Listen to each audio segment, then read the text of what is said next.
keep my in my pants. Don't love me no more. Ay, she get me out on life, bro. Don't wanna be friends. Ay, I give she a man. Ay, she put her 10 on my. Ay, look at my wrist about 10. Just gotta go to the booth. Ay, but I straight to the booth. Ay, tell me my health is the booth.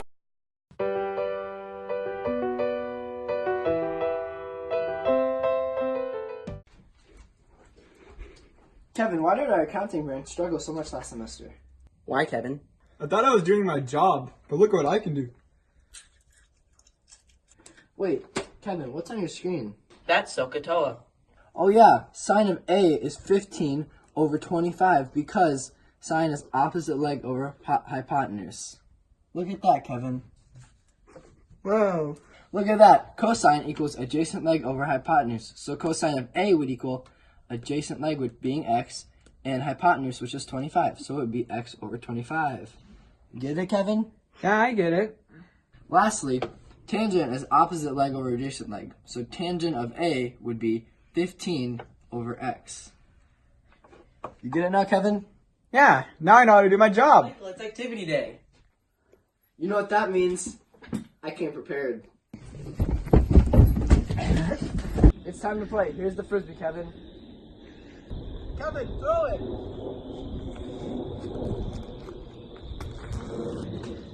Kevin, how are we ever going to get that down? I know how. This is an expandable pole. To get the frisbee down, we first have to find how long we have to make this expandable pole to be. By doing that, we can use cosine because this forms a right triangle with the tree. We can use cosine, which we taught Kevin earlier, which is adjacent over hypotenuse, to find the length of the pole.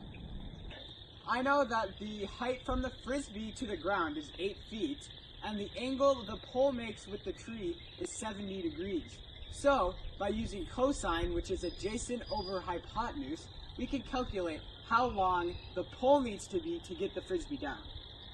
We know that the cosine of 70 is adjacent over hypotenuse, adjacent being 8, and hypotenuse being x, which is the height of the pole.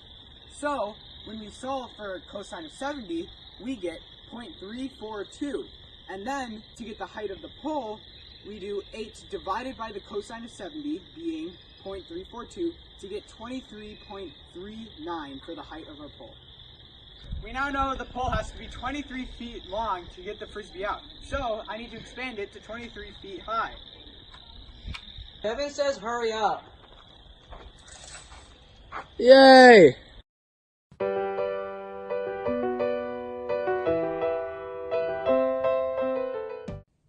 How are your beats, Dwight? You know, imitation is the most sincere form of flattery. If you really want to imitate me, make this shot.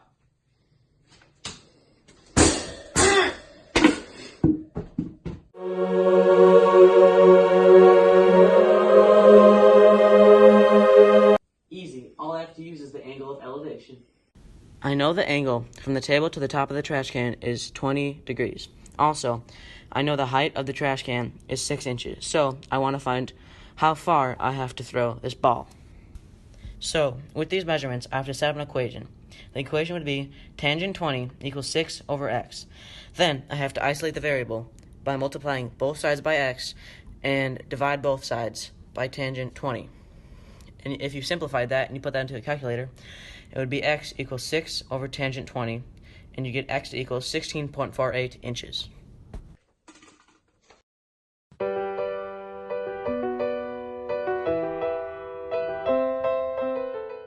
I went to Cornell, the best college ever. I sang in a boys' choir. Do you want to hear a song?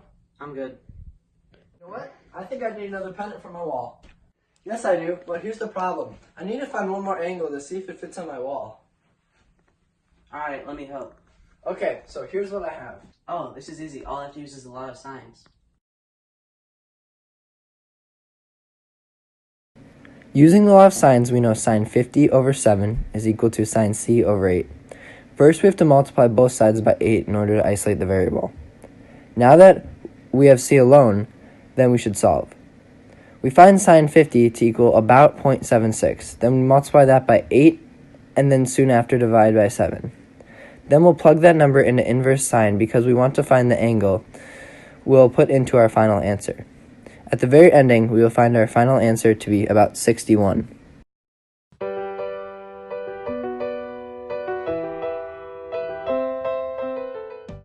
I believe that fire safety is important because it can save lives. So today we're going to do some tests.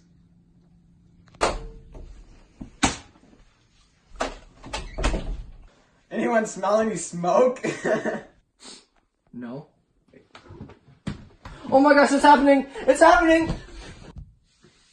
Guys, all you have to use is trigonometric ratios.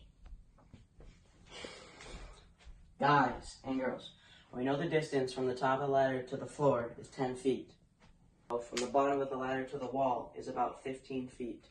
All we need to do is find the angle the wall makes with the top of the ladder to be able to escape in time. Shouldn't pregnant women go first? I don't care who goes first. If we have two legs and we're trying to find angle A, we need to use inverse tangent. To find the inverse tangent of A, you have to do TOA of SOHCAHTOA, which would be opposite over adjacent. So it would be 15 over 10. 15 divided by 10 is 1.5. You multiply 1.5 times the inverse tangent, and you get an angle A to be 56 degrees. Now we know what angle we should put the ladder at. Toby, I still don't like you. Toby, you're lucky for two reasons. Number one, you know how to use inverse tangent. And number two, that was just a drill.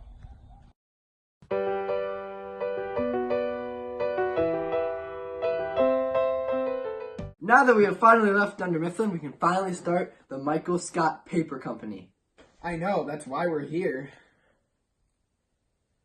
Oh, what's happening? Okay, my first act in making this company is to make a logo. Well, what do you have so far? I have this drawing and I want to make sure this fits on all of our cars when we sell paper. But the problem is, I need to find this one less angle in order to see if it all works. Wait, I just remembered something. What? Ryan started the fire. On a serious note, use law of cosine. Okay. Okay, so you know you have all the edge lengths and you need to find one more angle. So, with law of cosine, do 9 squared equals 4 squared plus 7 squared minus 2 times 4 times 7 cosine A. Then simplify to get 81 equals 65 minus 56 cosine A. I'm not getting any younger. Subtract 65 to get 16 equals negative 56 cosine B. Next, solve for cosine B, so cosine B equals 16 over negative 56. What's the answer then? The final answer would be 107. Okay, great. Now let's take a break. Oh Lord, Jesse made another one. Packing the mail, it's gone. She like I smell. On a serious note, lose. Okay. Dude. Okay. Okay, so we know you have all of the edge lengths and you need to find one more angle. So, with law of cosine, do 9 squared. Okay. Okay. So we know you have all of the edge lengths and you need to find one more angle. So, with law of cosine. Okay, so we know you have all of the edge lengths and you need to find one more angle. So, with law of cosine. Okay, so we know you have all of the edge lengths and you need to find one more angle. So, with law of cosine, do 9 squared. Okay, so you know you have one of the edge. Okay, so we know you have all of the edge lengths. Okay, so we know we have all of the edge lengths, and you have to find one more angle. So with law of cosine, do. Okay, so we know you have all of. Okay, so we know you have all of the edge lengths, and you need to find one more angle. So with law of cosine, do 9. Okay, so you know you have.